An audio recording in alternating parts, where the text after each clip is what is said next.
जब हाँगना है तो फिर खाना ही क्यों? सांस लेना ही है तो फिर छोड़ना क्यों? जब जागना है तो फिर सोना ही क्यों? जब हिलाना ही है तो फिर पछताना क्यों?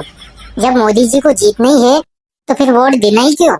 जब बेरोजगार रहना ही है तो फिर पढ़ाई करना ही क्यों? जब नंगे आए और नंगे ही जाना तो फिर पैसों की टेंशन करना ही क्यों?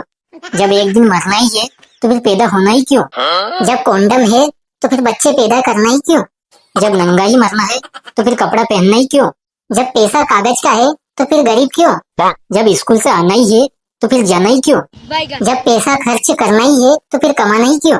जब सबको नर्क जाना ही है तो फिर स्वर्ग बना ही क्यों? अगर रोटी तोड़ कर खाना ही है तो फिर गोल बनाना ही क्यों? जब प्यार मिलता ही नहीं तो फिर होता ही क्यों? जब हांग कर धोना ही है तो फिर वापिस हांगना ही क्यों? जब वीडियो लाइक करनी ही नहीं तो फिर देखना ही क्यों?